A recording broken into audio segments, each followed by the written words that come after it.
Have you ever felt like someone disappeared you from their world, as if you never existed at all? That chilling, almost ghost-like silence that follows isn't always an accident. For the INFJ, it can be an act of psychological survival and spiritual rebellion. Welcome to Psych IQ. Today we're diving into one of the most misunderstood and emotionally intense phenomena in the INFJ's world, the INFJ door slam. But we're going deeper than just saying, INFJs cut people off. We're asking, what kind of emotional storm pushes someone to erase another person from their reality? And maybe more importantly, what does it do to the INFJ's own soul? INFJs, the rarest personality type in the MBTI spectrum, are known for their deep empathy, visionary mindset, and profound inner worlds. But when their boundaries are crossed one too many times, they can shut a door that will never open again. This video explores what leads to the INFJ door slam, what it means on a psychological level, and why it's both a curse and a blessing in the INFJ's personal growth journey. The INFJ doesn't want to shut people out. It goes against every instinct of their empathetic and idealistic nature. But here's the painful paradox: INFJs overgive in relationships. They tolerate emotional dishonesty, neglect, or manipulation far longer than most types. They internalize the pain instead of expressing it. Eventually, this accumulation of emotional debt explodes, not outward but inward. And the only way they know how to survive is to slam the door. And when they do, it's as if you never existed. This is not ghosting. This is soul-level disconnection. And it's terrifying for those on the receiving end, especially because they rarely see it coming. To understand why the INFJ door slam exists, and why it's often misunderstood, we need to unpack the inner architecture of the INFJ psyche. INFJs are not simply emotional introverts. They are walking paradoxes, private but empathetic, idealistic but skeptical, gentle but fierce when pushed too far. This is rooted in their cognitive function stack, which is like the operating system of their personality. Each function plays a crucial role in how they absorb, process, and respond to the world. Let's break it down. This is what sets INFJs apart. Their NI gives them an uncanny ability to pick up on hidden meanings, long-term consequences, and future outcomes, often before others even notice there's a problem. They don't just see what you do. They see why you do it. They detect patterns in behavior, tone, and even silence. That's why INFJs often know a relationship is doomed before it ends. It's also why they appear cold when they finally cut someone off. It's not sudden for them. They've been processing it for months, even years behind the scenes. NI is quiet but relentless. It's the function that warns them, this person will keep hurting you. It's time to go. Fae is the INFJ's heart, constantly scanning for the emotions and needs of others. It gives them a warm, nurturing presence. It makes them natural counselors, empaths, and peacekeepers. INFJs are constantly tuning in to the emotional frequency of a room. But when that frequency becomes toxic, they still try to transmute it, until they burn out. The irony? Their Fae makes them seem kind, but it's also what delays the door slam, because they don't want to hurt you, even if you've been hurting them. This is where things get cold. T is the INFJ's inner lawyer. The part of them that dissects everything for accuracy and logic, especially when emotions become too overwhelming. T steps in when Fae has been pushed too far. It says, you're being manipulated. It builds the case file against the person or situation, gathering every contradiction and breach of trust. This is why the door slam, when it happens, feels so final. The INFJs and I saw it coming. Fae tried to fix it. And T decided, this connection is no longer safe. The verdict is emotional execution. No trial. No warning. Just silence. Say is the INFJ's blind spot, and the function most likely to trigger the door slam when overstimulated. Say processes external sensory information, like noise, speed, change, conflict. INFJs often find the outer world overwhelming, especially when it's chaotic or aggressive. This is why INFJs shut down in loud arguments or hectic environments.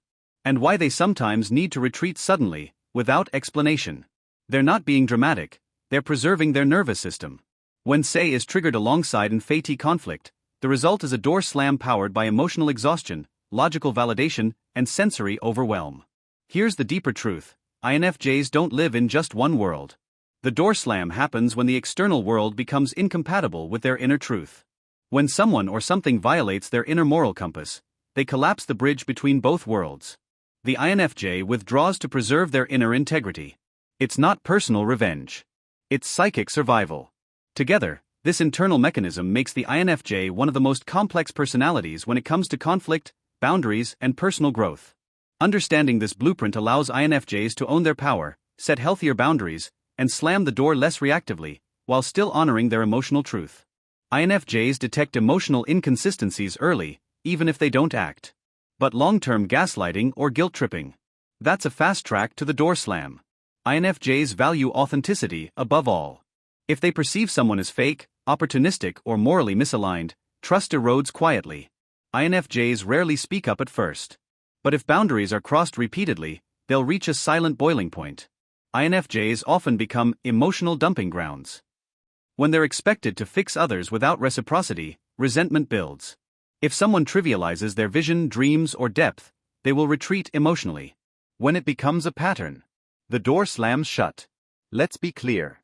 The INFJ door slam is not petty. It's not impulsive. It's not revenge. It's a deeply spiritual act of self-preservation, and often, self-reclamation. It might look like an act of cold detachment. But underneath that silence is a cosmic shift. For the INFJ, the door slam is not just about cutting someone off, it's about transmuting pain into personal power. In psychological terms, it's alchemy, the transformation of emotional trauma into self-respect, clarity, and growth. To everyone else, the door slam may seem extreme, sudden, cruel. But they rarely see the emotional erosion that came before it. INFJs don't walk away after one bad conversation. They walk away after 100 internal betrayals they never voiced. They gave the benefit of the doubt. They rationalized. They over-explained. They hoped. And still, the pattern repeated. That's when the INFJ realizes something essential: if I don't leave this situation, I'm going to lose myself. And so the door slam becomes a life raft. Not a rejection of the other, but a rescue mission for the self. For many INFJs, their first door slam marks a major milestone in their life. The first time they said no more without apology. The first time they prioritized truth over harmony. The first time they listened to their intuition, even when it hurt. This can be terrifying for someone who is used to being the emotional caretaker, the listener, the empath, the nice one. But it's also liberating in a way that transcends ordinary notions of freedom, a feeling so profound that it can only be compared to the moment you finally unclench a fist you didn't even realize you've been holding tight for years. It marks the beginning of an INFJ's metamorphosis from a lifetime of relentless self-sacrifice, where every ounce of their emotional energy was poured into keeping others comfortable at the cost of their own well-being, to the courageous dawn of self-leadership, the moment they shift from the subconscious mantra, I exist to keep peace for others, to the revolutionary affirmation, I exist to honor the peace within myself. In that electrifying instant of self-recognition, they rediscover the person they were before the slow erosion of emotional enmeshment began. Their original dreams, unfiltered values, and nascent boundaries that once intuitively guided their choices, and they embark on the painstaking yet empowering process of redrawing the blueprint of their inner world, setting new parameters that protect their heart from overextension, clarifying the principles that resonate with their deepest truths, and envisioning a future unburdened by the incessant demands and expectations that once left them depleted. Too often, well-meaning friends or advisors dismiss an INFJ's protective withdrawal with platitudes like get over it or just let it go, as if their deliberate silence and self-care are petty grudges rather than acts of necessary self-preservation. The reality, however, is that INFJs are carving out a sacred, oxygen-rich sanctuary where they can finally breathe, reflect, and recalibrate without the weight of external judgments or the obligation to serve as emotional caretakers.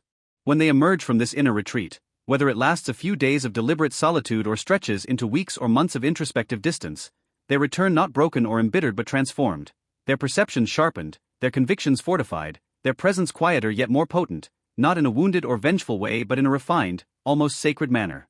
They speak less, choosing each word with surgical precision and heartfelt intention. They give less, but what they give is measured, meaningful, and brimming with genuine compassion rather than obligation. They no longer feel compelled to justify or explain themselves to those who misunderstand or question their worth, for they have learned that if you need me to explain my worth, you are not meant to have access to it.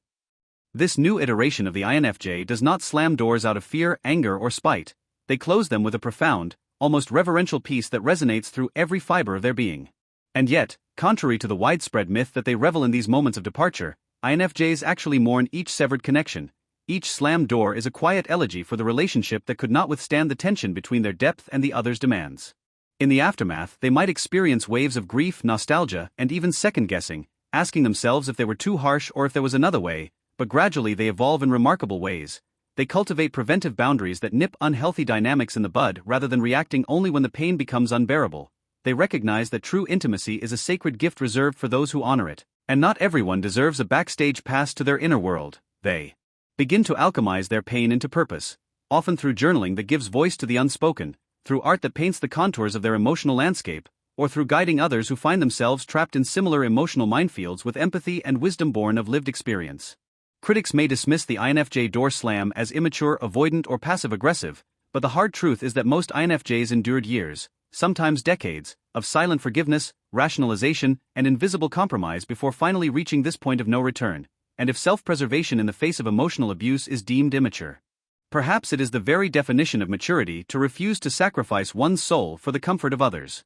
INFJs are not broken for slamming doors, they are finally whole enough to do so. The INFJ door slam is not merely an exit, it is a triumphant return, a return to the self, to clarity, to freedom from emotional enslavement. Yes, it carries the sting of loss, but it also carries the promise of profound liberation, because INFJs are not here to serve as everyone's emotional caretaker, they are here to awaken, to protect what is sacred within, and to transform, sometimes by walking away for good. Now it's your turn. Have you ever slammed the door as an INFJ, or been on the receiving end of one? Was it justified, painful, or ultimately healing? Drop your story in the comments. We read every word and respond to as many as possible, because your experience could help someone else feel seen. And don't forget to like, share, and subscribe for more deep dives into the INFJ mind and the psychology of personal transformation.